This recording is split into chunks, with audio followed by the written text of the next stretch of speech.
রহিমপুর গ্রামে অনেক পাখির বসবাস। ওই গ্রামে গরিব টোনা, তার স্ত্রী টুনি আর তার মেয়েকে নিয়ে বাস করত। টোনা গ্রামে গ্রামে বেলুন বিক্রি করে তার সংসার চালাতো। একদিন সকালে টোনা টুনিকে বলতে থাকে, কি গো, কই গেলে?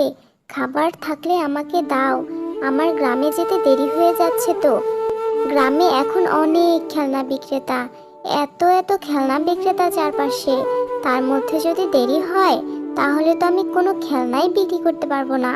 এই নাও, আজকে এইটুকু খাবার ছাড়া আর কোনো খাবার নেই গো। হ্যাঁ দাও, আর চিন্তা করো না, আজকে আমি সবগুলো খেলনা বিক্রি করে একেবারে কয়েক দিনের জন্য খাবার কিনে আনবো।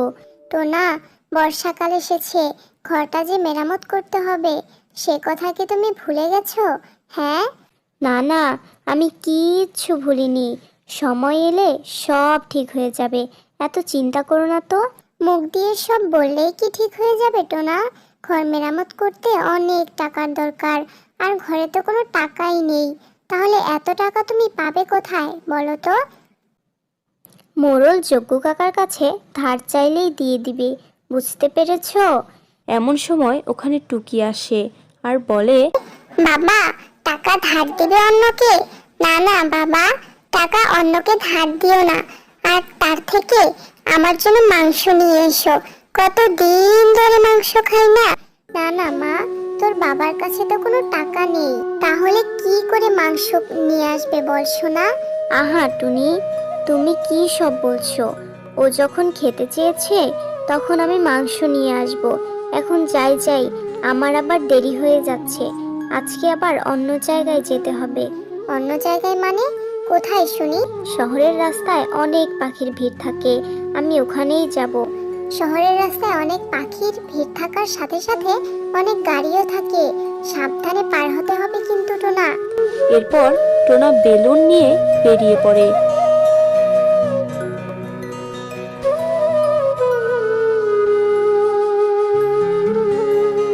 বেশ কিছুক্ষণ পর টোনা শহরের বড় রাস্তায় পৌঁছে যায়।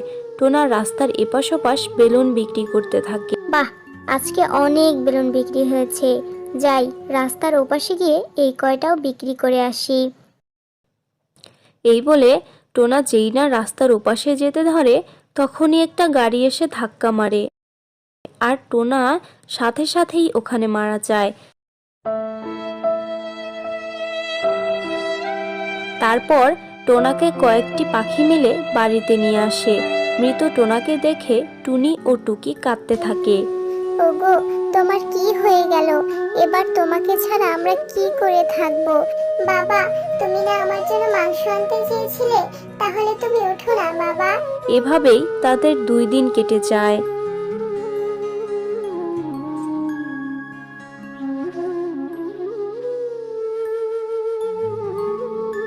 তারপর টুনির সংসার চালানোর জন্য টোনার পেশাটাকে বেছে নেয়।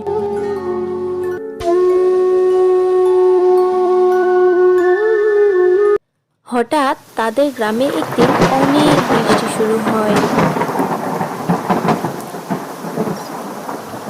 অতিরিক্ত বৃষ্টির কারণে সেই গ্রামে বন্যা শুরু হয়ে যায়, আর সেই বন্যায় টুনির ঘরে অনেকটা পানি ঢোকে, যার কারণে তারা এক রাস্তার ধারে গাছের নিচে আশ্রয় নেয় আর কাঁদতে কাঁদতে বলতে থাকে, হে আল্লাহ, এই সব দুঃখ কষ্ট কি আমার কপালেই লিখেছিলে?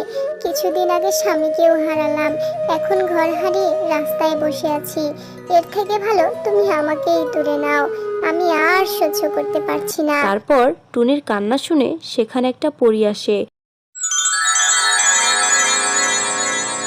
টুনি বলে, আমাদের দুজনকে এখান থেকে নিয়ে যাও, আমি আর দুঃখের সাগরে থাকতে চাই না। তারপর পরী বলে, আমি তোমাদের এখান থেকে নিয়ে যেতে নয়, তোমাদের সাহায্য করতে এসেছি। এই বলে পরী তাদের অনেকগুলো সোনাদানা ও টাকা পয়সা দিয়ে যায়। তাই দিয়ে টুনি তাদের নতুন বাড়ি বানিয়ে তার মেয়েকে নিয়ে সুখে শান্তিতে থাকতে লাগে। হে বন্ধুরা, আমাদের গল্পটা যদি ভালো লাগে তাহলে নিশ্চয়ই কমেন্টে জানাবে, আর তার সাথে সাথে লাইক, শেয়ার এবং সাবস্ক্রাইব করতে ভুলো না যেন।